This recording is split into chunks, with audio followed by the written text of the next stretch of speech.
वृक्षमाळंदी वल्लभं सेविलागी शिरसधाम तुमच्या लागलो चरणा मध्ये स्वामी तुकया देवा यावरी न करावा अविरू. जगद्गुरु तुकाराम महाराजांच्या कृपेने, भगवान मारुतीरायांच्या कृपेने पवित्र सलीला पयोष्णी मातेच्या पवित्र तीरावर आपण तुकोबाऱ्यांचं चरित्र अवलोकन करण्यासाठी या ठिकाणी आलेलो आहोत. आपल्या गावामध्ये लहान मुलांचं शिबिर चालू आहे. हा काय आपला वार्षिक सप्ताह नाही किंवा कुठला उत्सव नाही, फक्त लहान मुलांचं चालू असलेलं हे शिबिर आहे. आणि त्या निमित्ताने जगद्गुरु तुकोबाऱ्यांच्या चरित्राची ही सेवा. आपल्या गावाचं भाग्य आहे. आम्हाला या गावामध्ये येण्याचं कारण म्हणजे आपल्या गावचे सुपुत्र हरिभक्तीपरायण सचिन महाराज यांनी आम्हाला बोलावलं आणि त्या निमित्ताने जगद्गुरु तुकोबाऱ्यांची सेवा करण्याचं सद्भाग्य आम्हाला लाभलं. महाराज म्हणाले की आपल्याला 7-8 दिवस आहेत आणि गावातल्या काही माता भगिनींनी महाराजांना विनंती केली की आपण संध्याकाळी काहीतरी ज्ञानेश्वरीचं चिंतन म्हणा, तुकोबाऱ्यांच्या गाथ्याचं चिंतन, असं त्यांना विनंती केल्यावर महाराज म्हटले आता तुकोबाऱ्यांची जन्मशताब्दी म्हणजे 400 वर्ष त्यांना पूर्ण होऊन आता हे त्यांचं वर्ष चालू आहे. मग त्या निमित्ताने सगळ्या महाराष्ट्रभर उत्सव चालू आहे, मग आपण त्यात सहभागी होऊ म्हणून तुकोबाऱ्यांचं चरित्र आपण पाहत आहोत. तर त्या निमित्ताने तुकोबाऱ्यांचं चरित्र आपल्याला पाहायचं आहे. आणि साथीला आमचे हरिभक्तीपरायण आकाश महाराज आहेत. आकाश महाराज म्हणजे अलीकडच्या भाषेत सांगायचं तर ऑलराऊंडर आहेत. ते त्यांना पखवाज वाजवायला बसलं तरी सगळ्यात भारी वाजवतात, कीर्तन करायला उभं केलं तरी सगळ्यात भारी कीर्तन करतात, पोऱ्याला शिकवायला पुढे आणलं तरी तेही जमतं. तर असे आकाश महाराज आहेत. आणि सगळ्यात महत्त्वाचं म्हणजे गावातल्या माता भगिनी आणि भाविक वर्ग आपल्या सगळ्यांच्या चरणी विनम्र अभिवादन करतो आणि सेवेला प्रारंभ करतो. जगद्गुरु तुकोबाऱ्यांचं चरित्र आहे. काही लोकांच्या मनात अशी शंका येते की तुकाराम महाराजांचं चरित्र का पाहायचं. आम्ही ऐकलं होतं बाबा, रामायण ऐकलं पाहिजे. रामायणाने काय होतं, चरितम रघुनाथस्य शतकोटी प्रविस्तरम एकैकमक्षरम पुंसा महापातक नाशनम. प्रभू रामचंद्राच्या चरित्रातलं एक अक्षर जरी आपल्या कानावर पडलं तर आपण आजपर्यंत केलेलं जेवढं महापाप असेल ते सगळं महापाप फक्त एक अक्षर जाळू शकतं. चरितम रघुनाथस्य शतकोटी प्रविस्तरम एकैकमक्षरम पुंसा, असं त्या चरित्राचं महात्म्य आहे. म्हणून रामायण ऐकलं पाहिजे, गोष्ट खरी आहे. भागवताचंही आपण महात्म्य ऐकलेलं असतं. भागवताचं महात्म्य असं आहे, एवं निशम्य भृगुनंदन साधुवादम प्रत्यर्च कृष्ण चरितम कलिकल्म शग्नम. म्हणजे भगवान श्रीकृष्णाचं जर आपण चरित्र ऐकलं तर या कलियुगातलं कुठलाच पापाचा स्पर्श आपल्याला होऊ शकत नाही, असं भगवान श्रीकृष्णाचं चरित्र आहे. ते बरोबर आहे, पण तुकाराम महाराजांचं चरित्र का ऐकायचं, ह्याचं काही महात्म्य म्हटले. जसं देवाच्या चरित्राचं महात्म्य तसं साधूच्याही चरित्राचं महात्म्य आहे. जसे प्रभू रामचंद्र होते तसे तुकाराम महाराज सुद्धा होते. म्हटले त्यांनी सेतू बांधला होता आणि यांनी सेतू बांधला, पण त्यांचा सेतू पाण्याच्या खाली गेला, त्यांचा सेतू अजून दिसतोय. तुका तुका श्रीराम से दो नाम एक अंग, उनका सेतू भंग गया इनका सेतू अभंग. तुकाराम महाराजांचं रामाची तुलना केली. त्यांच्या नावात राम आहे, श्री राम, आणि यांचं नाव काय आहे, तुकाराम. नावात साम्य. बर, त्यांनी समुद्रावर सेतू बांधला आणि यांनी भवसमुद्रावर सेतू बांधला अभंगाचा. असे तुकाराम महाराज आणि प्रभू रामचंद्र यांच्यात साम्य आहे. भगवान श्रीकृष्णात आणि तुकाराम महाराज काय साम्य आहे. भगवान श्रीकृष्णाने एकदा बैलाचं दूध काढलं होतं. तुम्हाला गोष्ट माहिती आहे. काय झालं, एकदा भगवान श्रीकृष्ण काय कोण्या गडबडीत होता काय माहिती, दूध काढायला घेतली बादली आणि गेला बैलाच्या जवळ जाऊन बसला. ते पाहिलं यशोदेनं. यशोदा म्हटली, कृष्णा तुझं काय डोकं फिरलं का काय, अरे बैलाचं दूध काढतात का गाईचं. असं म्हटल्यावर तो म्हटला जाऊ द्या, आता बसलो ना, आता दूध काढल्याशिवाय उठत नाही. त्यानं बैलाचंच दूध काढलं भगवान श्रीकृष्णाने. आता तुकाराम महाराजांचं चरित्र पहा, त्यांनी बैलाचं दूध काढलं होतं. कधी? तुकाराम महाराज वैकुंठाला गेले आणि त्यांची छोटीशी मुलगी होती, तिचं नाव होतं भागीरथी. तिचा विवाह झाला आणि देहूच्या जवळच एक गाव आहे, त्या गावाचं नाव काय? गाडे आडनावाची लोक आहेत तिथं.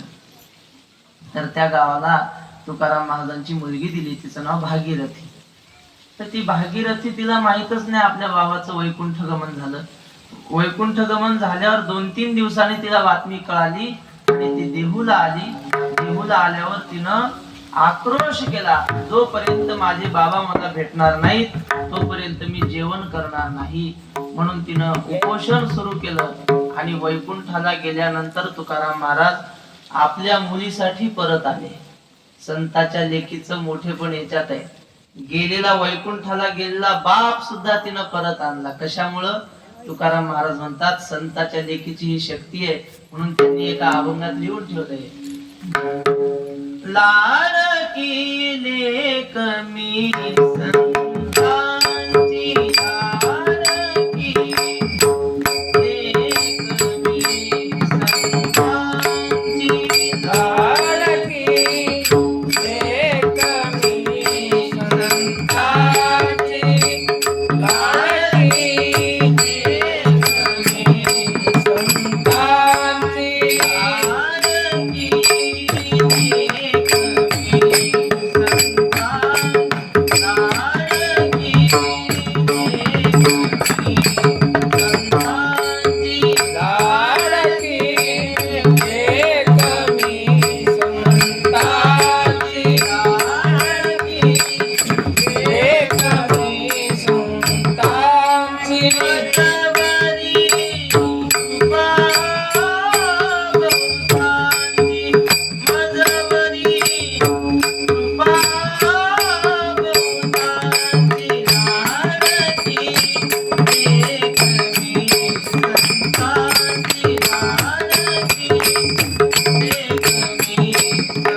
लेक मी संतांची,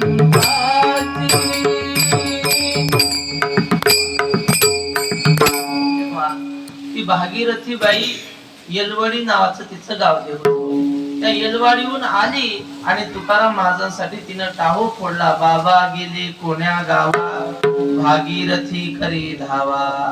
आणि मग तिचा धावा ऐकून तुकाराम महाराज वैकुंठाहून परत आले. मग आपल्या बाबाला काहीतरी जेवण केलं पाहिजे म्हणून त्या भागीरथीनं लवकर होणारा स्वयंपाक, लवकर कोणता स्वयंपाक होतो? बरोबर, आजीनं बरोबर उत्तर दिलं. लवकर होणारा स्वयंपाक म्हणजे शेवाळ्या. मग तिनं शेवाळ्या टाकल्या, चुलीवर ठेवल्या. पण शेवाळ्या नुसत्या खाता येत नाहीत ना, त्याच्यासोबत काय पाहिजे? आणखी काय पाहिजे? आणि आणखी एक तूप. या 3 गोष्टी पाहिजे. मग तिनं शेवाळ्या ठेवल्या चुलीवर, पण आता त्याच्यावर दूध पाहिजे. मग गेली शेजारी, दुपारी 10-11ची वेळ. बाई दूध आहे का हो? तिनं सांगितलं नाही. आता या टायमाला कुठलं आलं दूध? मग इकडं तिकडं पाहू लागली, कुठं शेजारी पाजारी दूध भेटेना. परत तशीच रिकामा तांब्या घेऊन घरी आली. तुकाराम महाराजांनी तिच्याकडे पाहिलं, तोंडावर चिंता दिसली आणि विचारलं, का ग भागीरथी, काय तुझ्या तोंडावर चिंता दिसते चेहऱ्यावर? तिनं सांगितलं, बाबा शेवाळ्या तयार आहेत, फक्त शेवाळ्यावर टाकायला दूध पाहिजे होतं. मी गावभर फिरले पण दूधच भेटलं नाही. आता तुम्हाला अशा कोरड्या शेवाळ्या कशा काय वाढू? तुकाराम महाराज म्हटले, तू तांब्या इकडे दे, मी दूध आणतो. तुकाराम महाराजांनी तो तांब्या हातात घेतला. येलवाडी मध्ये येलेश्वर नावाचा महादेव आहे, त्या महादेवाच्या मंदिरापुढे गेले, महादेवाला नमस्कार केला आणि जो दारात नंदी होता की नाही त्याच्या पाठीवर अशी थाप लागली. तो नंदी होता दगडाचा, पण तुकाराम महाराजांचा स्पर्श झाल्यावर जसं परिसाचा स्पर्श लोखंडाला झाला की त्याचं सोनं होतं की नाही, तसा तो दगडाचा नंदी जिवंत झाला. आणि त्या नंदीचं दूध तुकाराम महाराजांनी काढलं. ईश्वरा ते पूजिले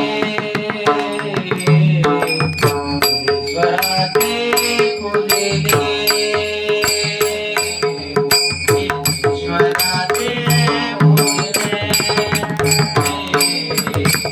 ईश्वरा ते पूजिले दूध नंदीचे काढले दूध नंदीचे काढले काढले ईश्वरा ते पूजिले पूजिले ईश्वरा ते पूजिले दूध नंदीचे काढले दूध नंदीचे काढले ईश्वरा ते पूजिले ईश्वरा ते पूजिले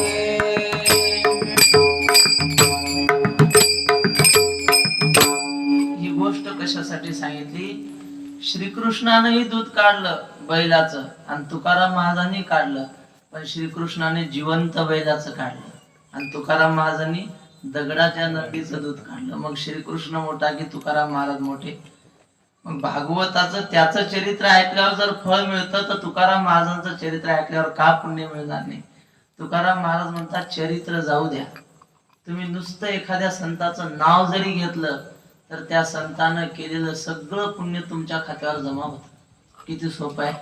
ज्ञानेश्वर महाराजांचं नुसतं आपण नाव घेतलं, ज्ञानोबा माऊली असं नाव जरी घेतलं ना तरी ज्ञानेश्वर महाराजांनी किती पुण्य केलं असेल त्याची काही गणना आहे. पुण्याची गणना कोण करी? त्यांच्या पुण्याची गणना नाही. ते म्हणतात माझी या सत्यवादाचे तप वाचा केले बहुत कल्प. म्हणजे ज्ञानेश्वर महाराज म्हटले की मी माझ्या वाणीनं एका जन्मात नाही करोडो जन्म कधीच खोटं बोललेलो नाही. असं आपण म्हणू शकतो का? जन्माचं जाऊ द्या, मागच्या जन्माचं असं तरी आपण म्हणू शकतो का मागच्या रविवार पासून या रविवारपर्यंत मी एकदाही खोटं बोललो नाही, असं म्हणू शकतो का आपण? जाऊ द्या आठवड्याचं, एक दिवसाचं तरी एकही दिवस आपण खोटं बोलल्याशिवाय जाऊ शकत नाही आपला. आणि ज्ञानेश्वर महाराजांनी तर करोडो जन्म ते म्हणतात माझ्या वाणीनं मी असत्य बोललो नाही. किती पुण्य झाला असेल. आपल्या इथे टाकळी हाट आहे की नाही, तिथं आमचे गुरु महाराज होते वक्ते बुवा, तुम्ही नाव ऐकलं असेल. मग त्यांनी आज ते सांगायचे जुन्या काही म्हाताऱ्या होत्या त्या खोटं बोलत नसत नाही. मग एखाद्या माता भगिनीला काही मूलबाळ होत नसेल त्या बुढीच्या पाया पडलं, ती म्हणे जाय होईल तुला पोरग. सहज तिच्या तोंडातून शब्द निघला की सत्य व्हायचा. का? 12 वर्ष जर आपण खोटं बोललोच नाही तर आपल्या वाणीमध्ये तेज येतं आणि आपण म्हणून ते खरं होत असतं. कशासाठी सांगतोय? ज्ञानेश्वर महाराजांनी करोडो जन्म कधी असत्य शब्द उच्चारला नाही म्हणून त्यांचं किती पुण्य झालं असेल आघात, तेवढं आपण करू शकत नाही.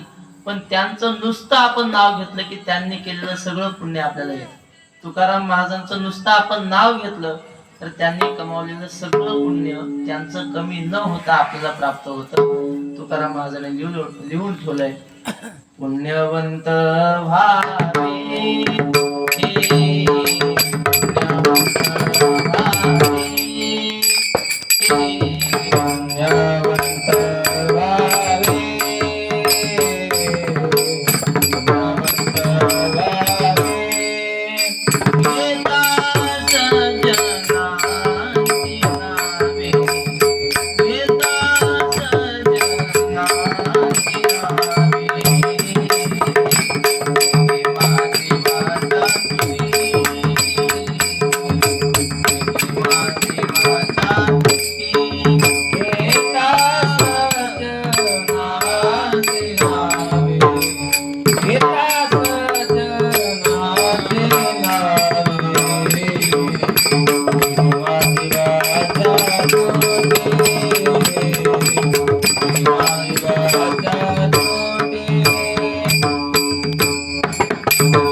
नाव जरी घेतलं तर आपल्याला त्यांचं सगळं पुण्य प्राप्त होतं. म्हणून आळंदीहून पंढरपूरला दिंडी निघो, नाही तर मुक्ताबाईहून दिंडी निघो, कुणाही दिशेतून दिंडी निघाली, प्रत्येक दिंडीत एकच भजन असतं. कोणतं? ज्ञानोबा तुकाराम. म्हणा ज्ञानोबा तुकाराम. बोला सगळे. ज्ञानोबा तुकाराम. ज्ञानोबा तुकाराम. ज्ञानोबा तुकाराम. ज्ञानोबा तुकाराम.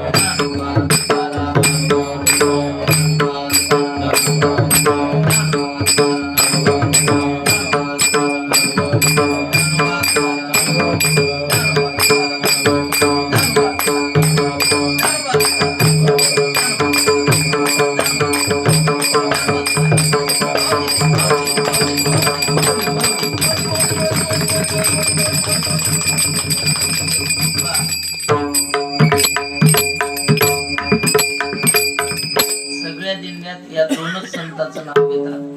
मग काही लोक म्हणतील का हो, तुमच्या संप्रदायात फक्त दोनच संत झाले का? ज्ञानोबा आणि तुकाराम. बाकीचे संत नाहीत का? किती संत झाले मी नाव सांगतो, तुम्ही मोजा. निवृत्ती ज्ञानदेव, सोपान मुक्ताबाई, चांग बुधला, शेख मोहम्मद, गोरा कुंभार, सावता माळी, नरहरी सोनार, जनाबाई, मीराबाई, सखूबाई, एकनाथ नामदेव, तुकाराम तुकाराम. किती झाले? मोजलेत नाही. उद्या सांगा. एवढे संत झाले. एवढे नाही, आणखी खूप आहेत. मग तुम्ही फक्त दोनच संतांचे नाव घेता, बाकीच्या संतांचे का नाही? मग आमचे श्री गुरु मारुती बाबा खुरेकर सांगतात, आपल्याला 100 पत्रवाळ्या आणायच्या असल्या, 100 पत्रवाळ्याचा गठ्ठा आणायचा. मग आपण प्रत्येक पत्रवाळी धरतो का आबा? फक्त खालची एक धरायची आणि वरची एक धरायची. 100 पत्रवाळ्या येतात की नाही त्या गठ्ठ्या?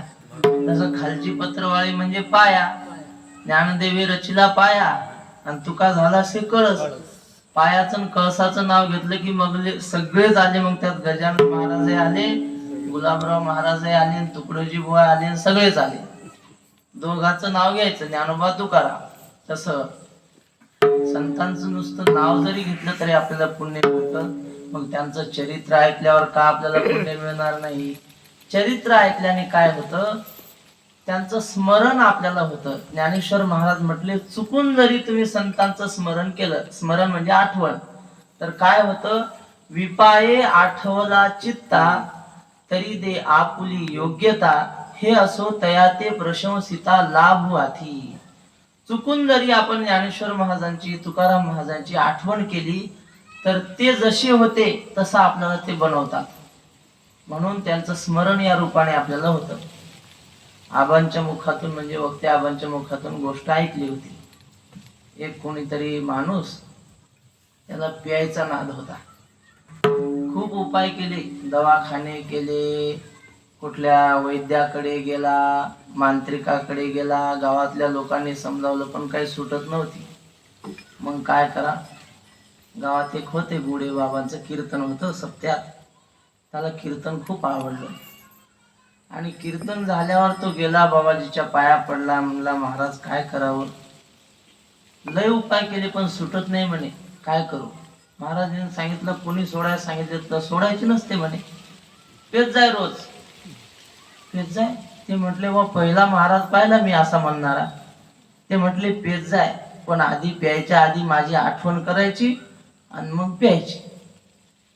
तर म्हटलं चालते, असा गुरु पाहिजे म्हणे, खा प्या म्हणणारा. असे संप्रदाय आहेत जगात.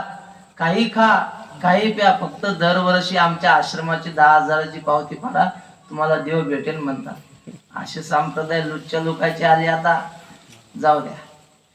मग त्या बाबाजीने सांगितलं, काही नाही, पेत जाय. फक्त तिथं गेला की डोळे लावायचे, माझा चेहरा आणायचा म्हणे डोळ्यापुढे, आणि मग तुला वाटेल तेवढी प्यायची.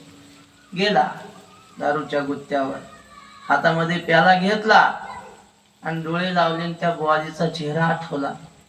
बुवाजी होते मोठ्या मोठ्या मिशा, तो करारी चेहरा, पटका बांधलेला, मोठे मोठे डोळे, असं ते आलं. चेहरा समोर आला की हात असा थरथरच कापून राहिला त्याचा. तो हात वर घ्यायचा प्रयत्न करायचा पण हातच वर येत नव्हता. 10 मिनिटं थांबला, असा हातातला पेला थरथर चेहरा महाराजांचा समोर आल्यावर तो घाबरला. तसाच पेला खाली ठेवला, निघून आला घरी. दुसऱ्या दिवशी पुन्हा गेला, हातात पेला घेतला, महाराजांची आठवण केली आणि आठवण केल्याबरोबर हात थरथर कापू लागला, अंगावर काटे आले, दरदरून घाम आला. घाबरला तो.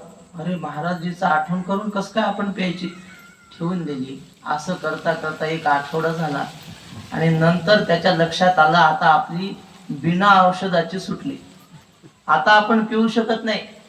आपल्याला बळच जरी ओढून कोणी नेलं पाजली तरी आता आपण पिऊ शकत नाही. त्याची कशानं सुटली हो? कशानं दारू सुटली सांगा ना. काय औषध घेतलं? काहीच औषध घेतलं नाही, फक्त एका साधूचं स्मरण केलं. तुकाराम महाराज म्हणतात, तुम्ही करा ना. मग आपल्याला नसेल ते व्यसन, पण आपल्याला संसाराचे अंगी अवघीचं व्यसन हे संसाराचं व्यसन आहे ना. मग ते आपलं व्यसन सुटायसाठी आपण काय करायचं? तुका म्हणे संता ध्याता परब्रह्मची आले हाता. म्हणजे आपण संतांचं त्या निमित्ताने स्मरण केलं तर आपल्याला देव मिळाल्याशिवाय राहत नाही. म्हणून तुकाराम महाराजांचं स्मरण करण्यासाठी आपण त्यांचं चरित्र पाहत आहोत. आज आपला पहिला दिवस आहे. पहिल्या दिवशी काही जास्त लांबवणार नाही, आपलं थोडक्यात सुरुवात करायची. उद्यापासूनही काही लय लांबवायचं नाही आपल्याला. रोज 1 तास, 8:30 ते 9:30, 9:45 काय होईल ते. तुकोबाऱ्याचं चरित्र पाहायचंय. पण मग तुकाराम महाराजांचं चरित्र कुठल्या ग्रंथातून तुम्ही सांगता का मनानेच सांगून राहिले, अशी शंका असते की नाही मनात? त्याचं उत्तर आहे, तुकाराम महाराजांचं चरित्र श्री संत महिपती महाराजांनी ओवीबद्ध चरित्र लिहिलेलं आहे. तर त्या चरित्रातून आम्हाला जेवढं स्मरण होईल तेवढं तुमच्या समोर आम्ही मांडू. तुकाराम महाराजांच्या, महिपती महाराजांच्या सुद्धा आधी एक नाभाजी नावाचे संत होते. त्यांनी हिंदी भाषेमध्ये भारतातल्या सगळ्या संतांचं चरित्र लिहून ठेवलंय. किती उपकार आहेत पहा त्यांचे. त्यांनी जर ज्ञानेश्वर महाराजांचं, तुकाराम महाराजांचं चरित्र लिहून ठेवलं नसतं तर आपल्याला काय कळलं असतं सांगा? आपल्याला आपल्या पंजोबाचं नाव माहित नाही, खरं सांगा. आपल्याला आपल्या आजोबाचं नाव माहिती आहे? आजोबाचं नाव कोणाला सांगता येते? आजोबा पाहिलेले असतात. पंजोबाचं नाव सांगता येईल? काही लोकांना सांगता येतं पंजोबाचं. खापर पंजोबाचं नाव नाही सांगता येत. आणि चिपळ पंजोबाचं नाव ते तर सांगताच येत नाही.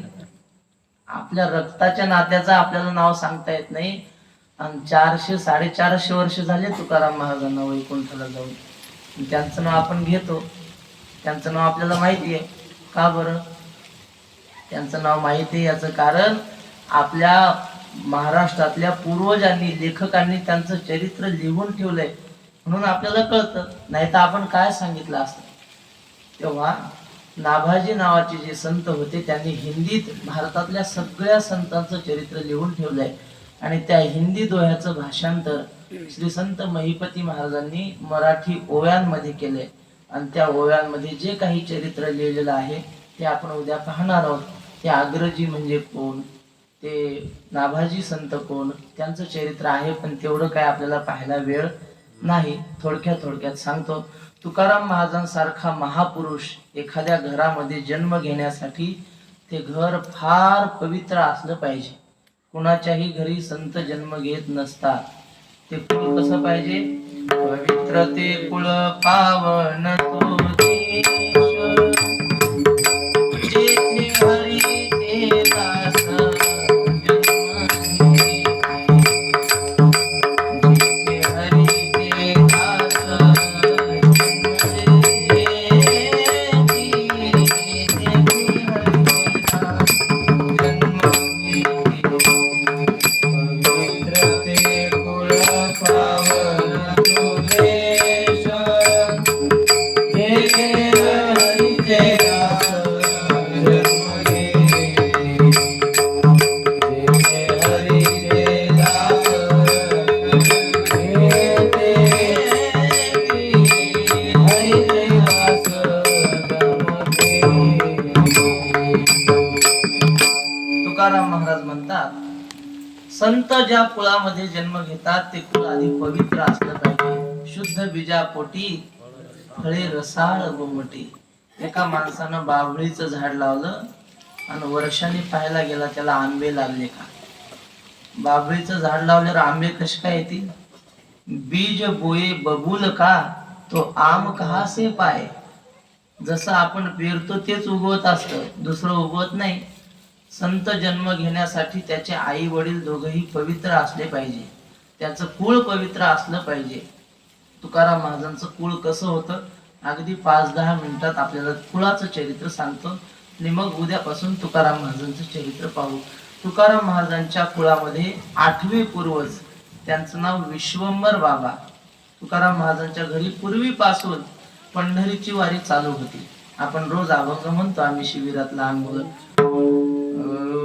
पंढरीची वारी आहे माझे घरी आणि कणकरी तीर्थव्रत आणि कणकरी तीर्थव्रत. पंढरीची वारी आहे माझे घरी आणि कणकरी तीर्थव्रत आणि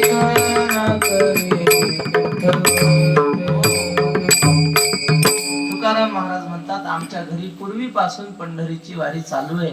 मग त्या विश्वंभर बाबाला पंढरीच्या वारीची आवड त्यांच्या आईने लावली. आईने सांगितलं बाळा तुझे वडील पंढरीची वारी करायचे, तू सुद्धा वारी केली पाहिजे. मग विश्वंभर बाबा दर महिन्याला पंढरपूरला जायचे. आपण वर्षातून 2दा जातो. का बरं?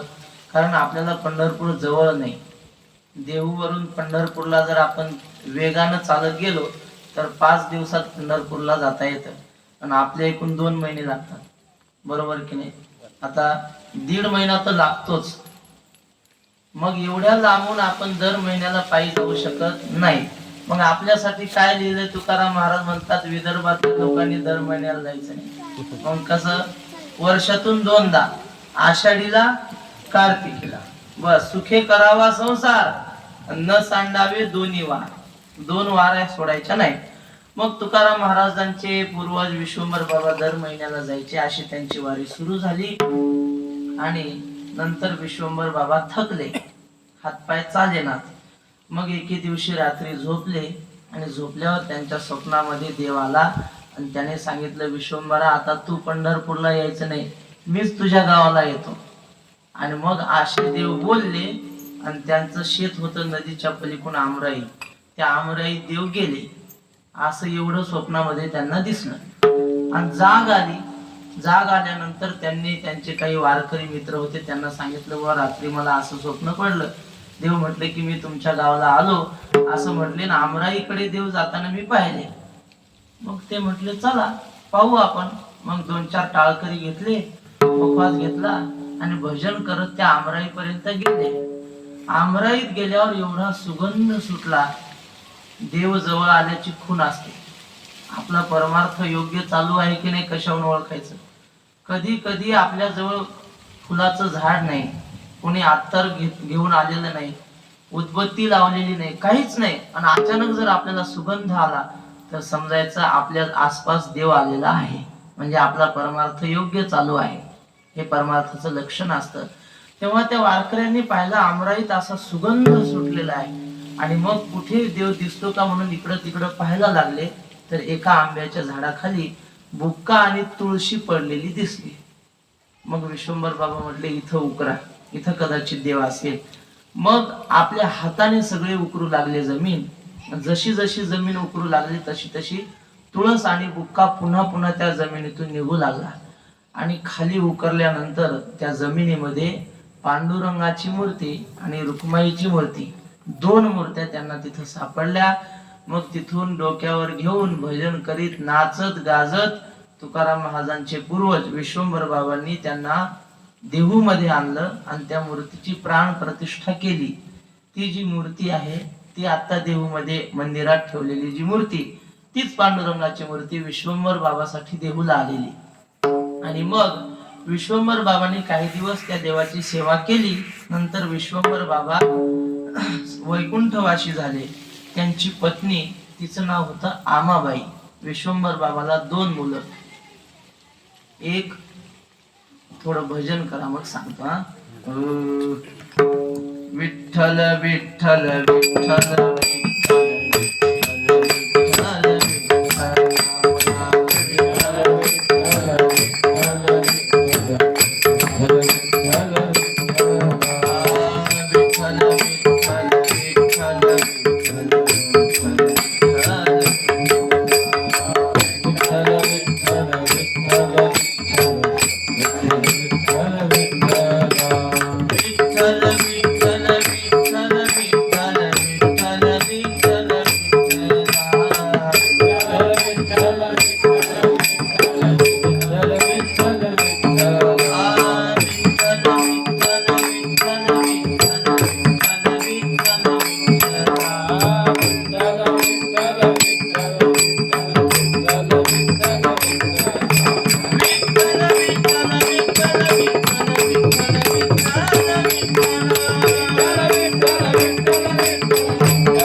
विश्वंभर बाबाला दोन मुलं होते.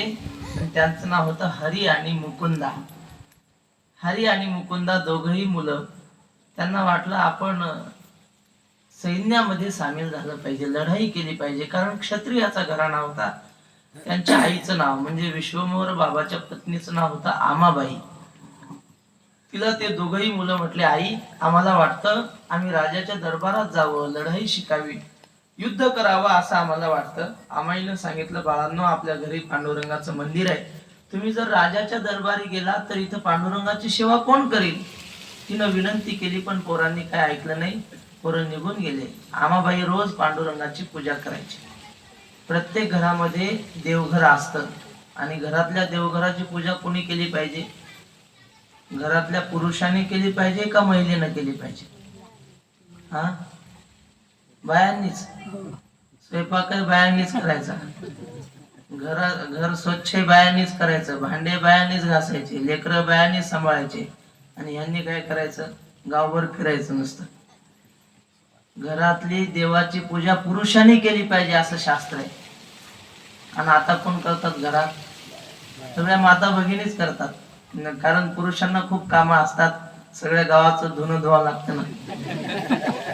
बाया माणसं घरातलं फक्त धुणं धुतात आपल्या, माणसं सगळ्या गावाचं धुणं धुतात. जाऊ द्या. तर पुरुषांनी पूजा केली पाहिजे. पण ते दोघही मुलं राजाच्या दरबारी गेले, तिकडं नोकरीला लागले, सैन्यामध्ये भरती झाली, मोठी पद त्यांना मिळाली.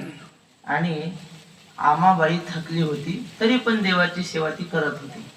आणि एके दिवशी ते दोघही मुलं आले आणि त्यांनी सांगितलं, आई आता तू सुद्धा इथे देऊला राहू नको, आमच्या सोबत चल राजाच्या दरबारी, तिकडं तुला चांगली सगळी व्यवस्था आम्ही करू, तुला राहायची खायची सगळी जागच्या जागी व्यवस्था करू. इथं तुझ्या सेवेला कोणी नाही, इथं तुला जर आम्ही ठेवलं तर गावातले लोक आम्हाला हसतात, मुलं तिकडं मोठ्या नोकरीला आहेत, तिकडं म्हातारीची सेवा करायला कोणी नाही असं लोक आम्हाला म्हणतात, त्यापेक्षा आमच्या सोबत तू चल. असं म्हटल्यावर आमाबाईने सांगितलं, मी तुमच्या सोबत आली असती पण माझा पांडुरंग इथे देऊला असल्यामुळं मी काही तुमच्या सोबत येणार नाही. पण शेवटी मुलांनी आग्रह केला आणि आग्रह करून आईला आपल्या सोबत ते घेऊन गेले.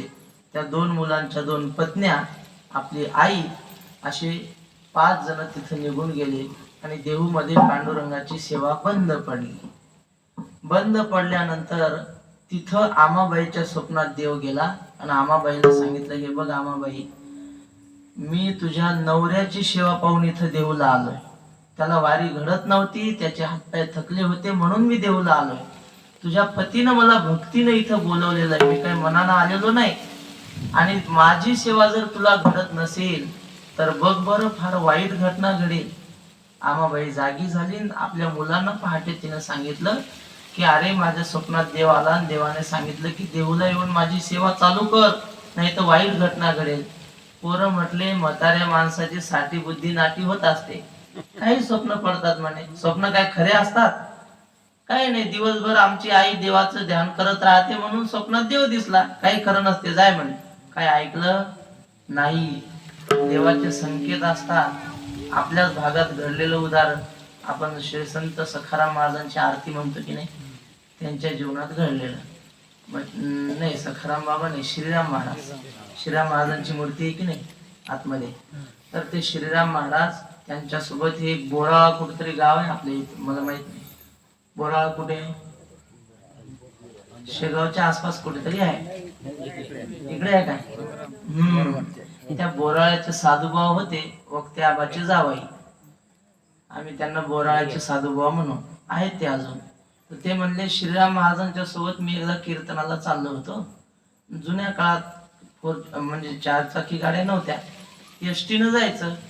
मग कुठून तरी शेगावून का काय तालुक्याहून त्या खेडेगावला जायचं होतं कीर्तनाला. शेवटची गाडी संध्याकाळची. गाडी एवढी भरली, बाजाराचा दिवस होता, गाडीत पाय ठेवायला जागा नाही. आणि गाडी निघाली तेवढ्यात आम्ही दोघं पळालो गाडीत जाण्यासाठी. तर गाडीत पाय ठेवायला जागा नव्हती, तरी श्रीराम महाराज गाडीत चढण्याचा त्यांनी प्रयत्न केला. त्या कंडक्टरनी बाबाजीला असं लोटून दिलं म्हणले खाली. गाडी जागा नाही, कुठे चढतात त्याला काय माहित श्रीराम महाराज कोण कीर्तनकार काय. त्यानं दिलं ढकलून, महाराज खाली पडले, मी खाली पडलो म्हणले. त्यांनी स्वतः सांगितलं आम्हाला साधुभावाने. आणि दोघे खाली पडलो आणि गाडी निघून गेली. महाराज म्हणत जाऊ द्या बाबा, देवाची इच्छा नसेल आज कीर्तनाला जायची, राहिलं. दोघे तिथंच बस स्टँडला झोपून राहिलो. आणि दुसऱ्या दिवशी पेपरला बातमी आली, रात्री अमुक अमुक गावून सुटलेली गाडी, भरधाव वेगानं धावणारी ती एसटी नदीच्या पुलावून कोसळली. त्या एसटीतले सगळे प्रवासी गतप्राण झाले, अशी बातमी वाचली पेपरला. आणि मग श्रीराम बाबा म्हटले, साधू बा आपल्याला देवानं वाचवलं म्हणे. तो कंडक्टर नव्हता, तो देव होता. जर त्यानं ढकललं नसतं तर आपली समाधी तिथेच झाली असती नदीत. असं कशासाठी सांगितलं, देव आपल्याला काहीतरी संकेत देत असतो, ते आपल्याला ओळखता आले पाहिजे. आमाबाईच्या स्वप्नात देव आला, पण पोरांनी तो संकेत ओळखला नाही. पोरं म्हटले काही नाही, बुडी काही सांगते, स्वप्न काही खोटे असतात. पुन्हा दुसऱ्या दिवशी स्वप्न पडलं आणि दुसऱ्या दिवशी स्वप्नात येऊन देवानं सांगितलं, आमाबाई मुलांना जर तू नीट समजावून सांगितलं नाही आणि देवाला आली नाहीस तर लक्षात ठेव, आज दुपारी तुझे दोन्ही मुलं मरणार आहेत. असं स्पष्ट देवानं स्वप्नात सांगितलं. आमाबाईने पोरांना सांगितलं, अरे माझ्या स्वप्नात देवाने येऊन सांगितलं म्हणे आज दुपारी तुमचा दोघांचा घात होणार आहे. पोरं लागले हसायला. पोरं म्हटले, आई मग आणखी काय सांगितलं देवानं, सांग ना. अशी चेष्टा करू लागले. आणि दुपारी जेवायला बसले. जेवता जेवता राजाचा निरोप आला की आताच्या आता लढाईला जायचंय, परचक्र आपल्या राज्यावर आलंय. जेवत्या ताटावून दोघही पोरं उठले, लढाईला गेले. आणि घडू नये ती घटना घडली. दोघही त्या युद्धामध्ये गतप्राण झाले. मग आमाबाई रडायला लागली, पण तिच्या हातचं नव्हतं ना काही. तिनं खूप समजावण्याचा प्रयत्न केला, पोरांनी ऐकलं नाही. पोरं ऐकतच नसतात, कोण ऐकतं म्हाताऱ्या माणसाचं. पण मग त्या आमाबाईने आपल्या एका सुनेला घेतलं. एक सून आपल्या पती सोबत सती गेली आणि एका सुनेला घेऊन ती देहूला आली. ती सून का सती गेली नाही, कारण तिच्या पोटामध्ये बाळ होतं. तिला घेऊन ती देहूला आली आणि देहूला पुन्हा पांडुरंगाची सेवा सुरू केली. त्यानंतर त्या आपल्या सुनेच्या पोटी विठोबा नावाचा मुलगा जन्माला आला आणि तिथून पुढे तुकाराम महाराजांची परंपरा सुरू झाली. ती परंपरा मग आपण उद्या पाहू. आजचा पहिला दिवस आहे, थोडं असताना पहिल्या दिवशी थोडंच अल्पारंभ क्षेम करा हा असं म्हणायचे बाबा. त्यामुळं थोडं पाहू, वारं सुटून राहिलं. आता या ठिकाणी थांबू. झालेली सेवा मारुतीरायांच्या चरणी समर्पित करतो. आपल्या सगळ्या माता भगिनींच्या चरणी समर्पित करतो. भाविक मंडळींच्या चरणी समर्पित. जे काही योग्य बोललो असेल ते आमचे सद्गुरू जोग महाराज वारकरी शिक्षण संस्थेचं आहे. अयोग्य असेल ते माझ्या बुद्धीचे दोष समजून परत करा. ज्ञानदेव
आताच